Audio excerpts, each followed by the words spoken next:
Sud Radio Berkov dans tous ses états. Le fait du jour. Et je lui ai dit, toi tu me fous les glandes, puis t'as rien à foutre dans mon monde. Arrache-toi de là, t'es pas de ma bande, casse-toi tu pues, et marche à l'ombre. Jean Messia, bonjour. Alors l'Arcom veut que vous soyez plus de la bande. Qui ne vous connaît pas, Jean Messia, vous êtes le punchliner des droitards, l'un des meilleurs bretteurs du PAF probablement, au point que certains vous ont baptisé le roi du silence. Pour votre capacité à infliger des PLS de légende sur les plateaux. Votre verbe humoristique est un peu à l'islamo-gauchisme, parce que la gousse d'ail ou le crucifix sont aux vampires. Mais on le sait moins, vous êtes aussi un homme sérieux par ailleurs, un haut fonctionnaire, énarque, auteur d'une thèse consacrée à la zone euro. Et je disais, vous attaquez l'Arcom. Alors l'Arcom, c'est ce qu'on appelle une autorité administrative indépendante, c'est ce qui a pris la suite du CSA. Et cette autorité est chargée de faire respecter un cahier des charges législatif, réglementaire, dont l'essentiel consiste à veiller au respect des temps de parole, du pluralisme, de la représentation des différentes formations et sensibilités politiques. Et pour éviter d'être jugé parti et par souci de transparence avec nos auditeurs, je dois commencer par reconnaître avoir été l'une des personnalités citées par l'Arcom, il y en avait 13 au total, comme étant une personnalité politique, et donc avoir mon temps d'antenne décompté. J'ai trouvé ce classement très abusif, puisque j'ai pas fait de politique depuis 22 ans. J'avais été soutenu la candidature de Jean-Pierre Chevènement en 2002. Et je dois la vérité de reconnaître aussi qu'après avoir apporté des éléments de preuve à l'Arcom, j'ai donc été retranché de ce classement. Mais tel n'a pas été votre cas, cher Jean Messia, et c'est pour ça que vous déposez aujourd'hui une plainte devant l'Arcom. Alors expliquez-nous votre démarche. Tout d'abord, bonjour Guillaume, bonjour à nos auditeurs, tous mes vœux pour une bonne année. Donc ça fait déjà 2 secondes qui sont décomptées de l'Arcom, puisque je m'exprime, paraît-il, en tant que personnalité politique. Donc à vos chronomètres, voilà, 3 secondes. C'est très simple. Moi, j'ai cessé toute activité politique au lendemain du premier tour de l'élection présidentielle de 2022. Je n'ai plus aucun engagement politique dans aucun parti politique, je n'ai pas de mandat électif et je ne suis candidat à rien. J'avais informé en ce sens l'Arcom en avril 2022, ça avait fait même l'objet d'une dépêche de l'AFP, donc tout ça était au vu et au su de tous, et pour ainsi dire, rien n'a changé depuis. Et je découvre un beau matin, comme vous, que l'Arcom, à la suite d'une sombre réunion dans un sombre bureau d'une sombre tour, un sombre lundi matin, décrète comme ça, sans aucun élément factuel, sans aucun fondement, qui doit être classé personnalité politique et qui ne doit pas l'être. Donc en l'occurrence, j'ai évidemment contesté cette décision parce que je ne suis plus une personnalité politique. Alors, je suis une personnalité médiatique, je suis une personnalité publique. Certes, mais vous contestez faire de la politique autrement. Mais attendez, Guillaume, juste un instant. Moi, je n'éprouve aucune honte à avoir été personnalité politique. La question n'est pas là. Je ne veux pas me défendre de quelque chose... Vous l'avez été, vous ne l'êtes plus, ça c'est clair. Je ne vais pas me défendre de quelque chose que je considère comme sale ou répugnant, pas du tout. Mais question, est-ce que l'Arcom n'est chargé que de décompter en temps de campagne électorale le temps de parole des candidats? Non, l'Arcom c'est aussi hors temps de campagne d'une part, et c'est aussi hors, disons, appartenance à un parti. C'est aussi le fait d'avoir leur cahier des charges, c'est de maintenir l'équilibre et le pluralisme dans les médias. Mais dans ce cas-là, Roselyne Bachelot est décomptée sur le temps des LR ?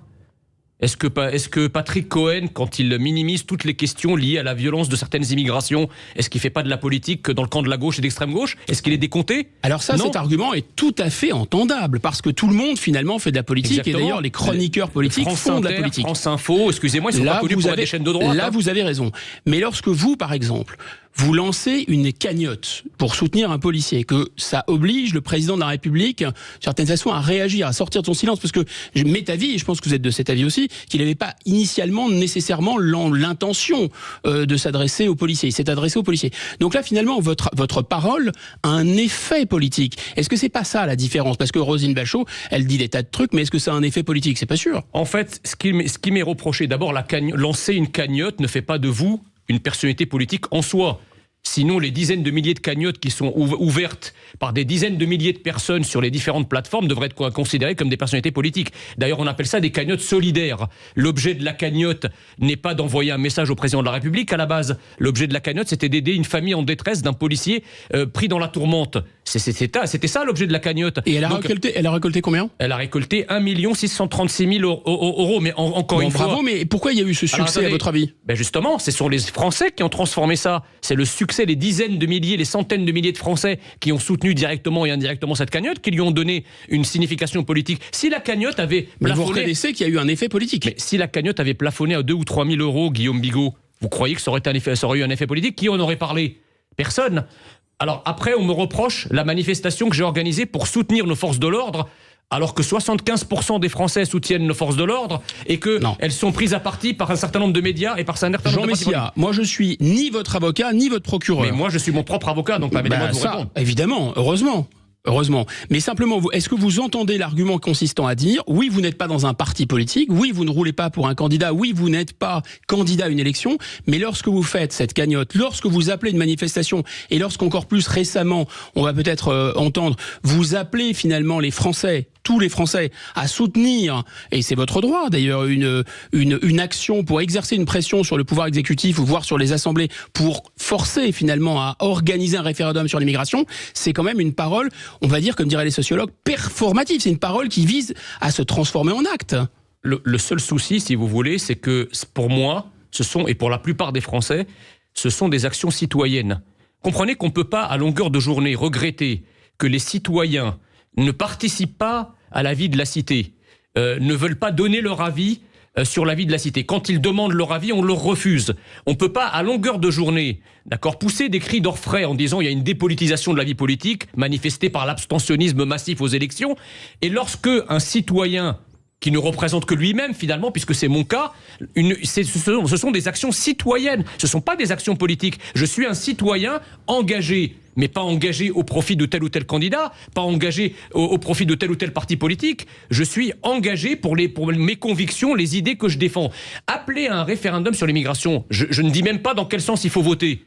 Je dis juste que le peuple doit pouvoir s'exprimer sur cette question. Alors là, vous poussez peut-être le bouchon un peu loin, parce qu'on connaît votre engagement. Vous avez quand même été directeur de campagne, si ma mémoire est bonne, de Marine Le Pen. Vous avez aussi participé à la campagne d'Éric Zemmour. Et tout le monde connaît votre talent d'ailleurs. Mais là, vous n'êtes plus effectivement dans une formation politique qui concourt aux élections, c'est bien entendu, mais d'un autre côté, quand vous dites appeler un référendum c'est pour stopper l'immigration, vous donnez quand même votre avis. Je dis que le peuple, moi je suis pas comptable si vous voulez, je suis pas devin ou prophète pour savoir dans quel sens le peuple va se prononcer, pas plus que je n'étais devin ou prophète quand j'ai lancé la cagnotte, qui était exclusivement pour des affaires familiales, pour le soutien d'une famille, le soutien à la police et à la gendarmerie. Excusez-moi, quand vous pensez que le même système duquel l'Arcom procède ne fait rien contre des juges qui vont manifester contre la police, qui s'en prennent à la police dans les manifestations, et qu'on considère que c'est une action normale, et aucune autorité, ni de contrôle, ni administratif, ni judiciaire, ne trouve rien à redire à ce scandale. Alors on sent quand même, si vous voulez, qu'il y a d'un côté un acharnement dont je fais l'objet, pour me couper le sifflet, pour me couper la parole, parce qu'ils n'ont pas avalé... Oui, mais vous-même, vous êtes haut fonctionnaire, on ne peut pas dire qu'on vous ait coupé le sifflet. Là, qu'est-ce qu'on fait pour l'instant ? Alors, ça, c'est un autre point important. Quand on me décompte du temps de parole en me décomptant sur un courant d'hiver droite, fantomatique. C'est quoi le courant d'hiver droite ? Est-ce que quelqu'un peut me donner... Est-ce que vous vous définissez comme centriste ou de gauche ? Je ne suis ni de gauche ni de droite. Moi, il y a certaines choses, je suis de droite. Effectivement, sur l'identité, la sécurité, l'immigration, je suis de droite, et bien à droite. Mais je ne suis pas à droite, par exemple, pour les problématiques économiques. Je suis plutôt un souverainiste dans ce cas-là. Je suis pour l'État-providence. Je suis pour un jacobinisme d'État ou un colbertisme, ce qui n'est pas exactement le cas d'une certaine droite libérale. On trouve plutôt ça à gauche. Donc, vous savez, qui peut dans ce pays classer de manière péremptoire des gens qui ont décidé de ne pas l'être eux-mêmes? Vous aimeriez, vous, que je vous classe à gauche ? Non, mais de toute façon, il y a la question du classement a priori, mais il y a aussi la question de l'effet que ça a sur vous. Ce que vous dites finalement, c'est que vous êtes victime d'une discrimination. On cherche à museler, oui. Et on cherche à vous couper le micro. Mais vous êtes à ce micro, aucun média ne vous est a priori fermé, donc est-ce que finalement l'Arcom ne fait pas son travail à chercher à une représentation des sensibilités politiques, non, plus que à vous censurer? Est-ce que c'est une censure? Parce que le problème, ils vous disent pas ne parlez plus, ils vous disent si vous parlez dans un média, on doit décompter. C'est pas la même chose. C'est là toute la sournoiserie et la fourberie du système. C'est-à-dire qu'en me classant dans un fantomatique courant d'hiver droite, qui lui-même a un temps de parole réduit à la portion congrue sur les médias, parce qu'on n'est pas en train de parler du RN, on n'est pas en train de parler de Renaissance, on n'est pas en train de parler des Républicains ou de la NUPES, on est en train de parler d'une rubrique fourre-tout qui s'appelle d'hiver droite, qui a un temps de parole extrêmement limité. Or, les chaînes de télé et les médias, pour représenter ce courant, ils vont appeler à des gens qui le représentent vraiment, qui sont soit élus d'hiver droite, soit dans des partis d'hiver droite, soit qui sont candidats d'hiver droite, ce qui n'est pas mon cas. Donc déjà, le temps imparti est réduit, on va inviter des gens qui le représentent vraiment, donc ça veut dire que la conséquence, c'est que je ne serai plus invité, ou très très peu. Donc, par rapport à mes activités antérieures, d'autant plus que, si vous voulez, c'est une Alors, activité... pour que nos auditeurs comprennent bien, vous serez très peu invité. Pourquoi? Parce que le respect du cahier des charges par les différents médias qui peuvent vous accueillir fait qu'ils auront déjà trop de gens classés d'hiver droite, c'est ça que vous nous dites? Exactement, et surtout que moi, je ne représente pas d'hiver droite, donc à quel titre les chaînes vous m'invitez? Parce que ce que considère l'Arcom, les chaînes ne le considèrent pas. Est-ce qu'une chaîne comme CNews ou comme BFM ou comme vous-même ici, est-ce que vous me considérez comme d'hiver droite? Qu'est-ce que je représente pour que vous m'invitiez en d'hiver droite? Non, voilà.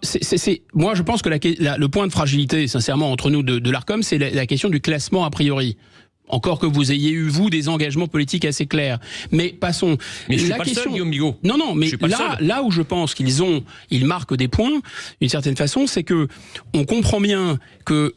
Enfin, la qualification d'ailleurs de chroniqueur, tout le monde sait bien que tous les chroniqueurs de France et de Navarre ont des opinions. D'ailleurs, ils s'en cachent pas nécessairement. D'ailleurs, pour faire un plateau télévision ou un plateau de radio, on prend un chroniqueur qui pense plutôt X, un chroniqueur qui pense plutôt Y, etc. Et ça crée un débat. Donc, ne soyons pas naïfs à cet égard. Mais là, est-ce que vous n'êtes pas devenu un acteur? C'est-à-dire, quand à un moment vous lancez, je reviens sur cette histoire de pétition. On entend même, moi j'ai entendu quelque chose comme allez, les Français, suivez-moi. Donc attendez, en 2027, vous allez faire quoi d'ailleurs? De quoi aurait l'air le débat démocratique si aujourd'hui, là, à votre micro, j'annonce que je retire mon initiative pour l'organisation d'un référendum sous la pression de l'Arcom? Est-ce que la démocratie française s'en trouverait grandie? Non, mais je pense que c'est deux questions. Je pense que votre liberté de citoyen serait atteinte. C'est votre droit de faire ça, il me semble. Voilà. Non, puisqu'on considère que nous sommes en République. Non, pas du tout. C'est plus une démarche politique, alors. Non, ça veut. Alors, ça peut pas être une démarche politique quand je la fais, et si je la retire, ça redevient une atteinte à ma démarche de citoyen. Faut être d'accord. Quand même, les citoyens ont quand même le droit de s'engager. Apparemment non. En politique. Puisque quand vous, oui, mais pas en politique. Moi, je m'engage pas en politique. Un citoyen peut s'engager aussi en tant que citoyen. La notion de citoyenneté, c'est quoi? C'est pas à vous que je vais expliquer ça. Vous avez longuement travaillé sur ces questions. La notion de citoyenneté, c'est que c'est le zoon politikon mis dans une forme institutionnalisée. On est tous des hommes politiques, finalement, si on élargit la notion. Si vous prenez la parole pour donner votre avis à un bar tabac, dans ce cas-là, vous êtes un homme politique aussi. Il faut arrêter. Oui, mais on a une liberté démocratique. Vous savez bien que la parole et l'action... On parle d'ailleurs avec l'affaire Depardieu par exemple, dans plein de domaines, la parole et l'action, il y a quand même une catégorie, des catégories qui sont distinctes d'une part. D'autre part, la question de la politique active, c'est la question de la conquête du pouvoir ou la question d'avoir un effet sur le pouvoir. Donc quand des journalistes appellent et relaient les appels à manifestation contre les violences policières ou contre la réforme des retraites, ils sont dans l'action là et qu'ils y participent eux-mêmes. Ils sont dans l'action ou pas? Je pense qu'ils sont tout à fait dans l'action. Ils ont été sanctionnés par l'Arcom, ils ont été décomptés de temps de parole par l'Arcom ou pas? Non, ça c'est à gauche, avec l'extrême gauche, donc c'est crème. Il n'y a pas de problème. Ce que je veux dire par là, c'est que... Votre argument s'entend. À partir du moment où des gens qui sont des chroniqueurs ou des commentateurs portent une parole qui débouche sur des actes, comme appeler à une manifestation, moi je pense qu'en effet, combien de journalistes du service public ont appelé à manifester contre la réforme des retraites? Combien de journalistes et de chroniqueurs du service public de l'audiovisuel ont appelé à manifester contre les violences policières, contre le racisme systémique? Combien de ces journalistes ont été à la fête de l'UMA, où ils ont été vus, filmés, où ils ont parfois pris la parole? Est-ce qu'ils ont été décomptés du temps de parole par l'Arcom? Non, parce que l'Arcom n'est plus, comme beaucoup d'autres d'ailleurs, une institution neutre et impartiale. C'est devenu une institution qui vise à protéger le système gaucho-progressiste contre les attaques, et notamment contre les attaques qui jugent le plus crédibles. Alors dans mon malheur, je tenais à remercier les milliers de personnes qui ont participé à la cagnotte que j'ai lancée pour pouvoir financer la multiplicité des procès auxquels on m'oblige dans un contexte où je n'ai pas de revenus. Parce que vous savez, l'activité médiatique que j'ai eue, c'était une activité professionnelle. C'est-à-dire depuis 2 ans, j'en vis. Vous êtes au fonctionnaire, je peux aussi retourner dans votre corps d'origine. Non, parce que figurez-vous que l'été dernier, j'ai demandé à être réintégré et on n'a pas voulu me réintégrer parce qu'il n'y avait pas de place. Donc vous voyez bien que le système me tombe dessus de partout, me bouche toutes les portes pour me faire périr médiatiquement, mais pas seulement. Professionnellement et financièrement également. Les Français ont répondu à mon appel, donc j'ai organisé une cagnotte pour soutenir mes procès. Ils ont été très nombreux, je voulais les remercier aujourd'hui. Je voudrais aussi leur enjoindre à continuer à participer à cette cagnotte de la résistance afin que je puisse me battre pour non seulement la restauration de mon droit à la parole, mais ma parole, pourquoi elle porte? Parce qu'au fond, des millions et des dizaines de millions de Français s'y reconnaissent.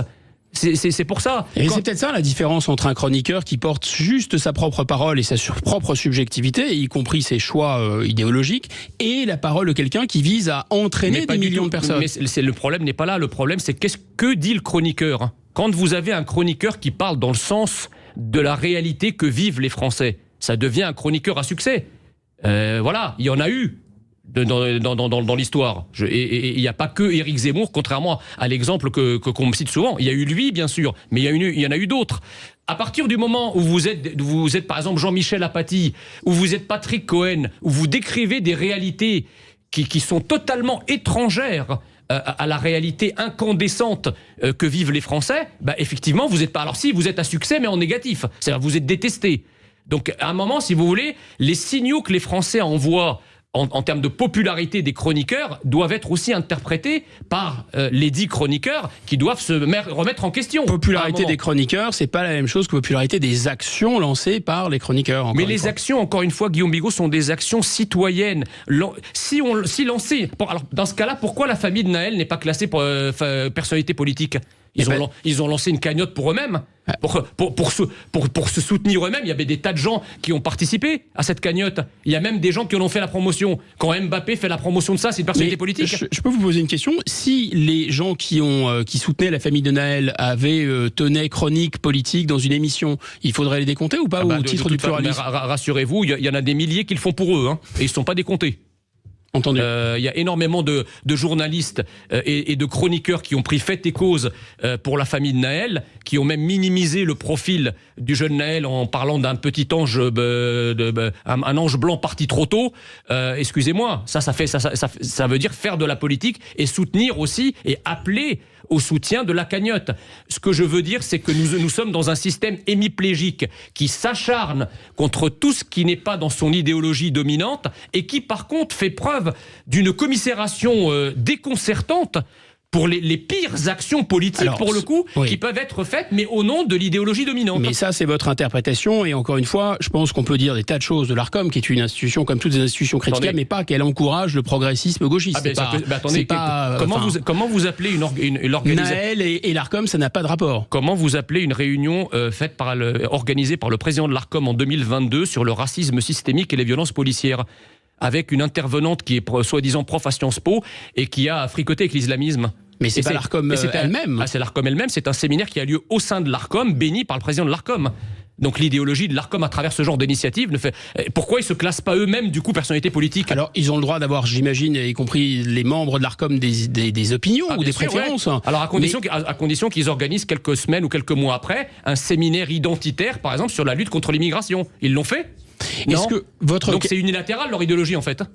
Je ne sais pas si leur idéologie est unilatérale. Je sais en tout cas qu'ils ont un cahier des charges qui leur est imposé par le Parlement, par les lois et par l'État, par le règlement. C'est pas un cahier des charges, c'est un cahier de décharge gauchiste qui fait qu'on va s'acharner sur les personnalités qui posent problème et qui ont une voix dont ils estiment qu'elle peut réveiller les Français de leur sédation identitaire profonde et continue. Alors là, haro sur ces personnes-là, parce qu'il faut surtout ne pas débrancher la tuyauterie mortifère qui est branchée sur le corps national français pour provoquer sa mort. En revanche, tout ce qui va dans le sens de la sédation identitaire profonde et continue, là, c'est non seulement pas sanctionné, mais c'est favorisé. Bon, en tout cas, on aura bien compris une chose. D'abord, merci d'avoir répondu à cette invitation. On peut vous retrouver sur les réseaux sociaux, ainsi que votre association Vivre Français sur les réseaux sociaux. sociaux.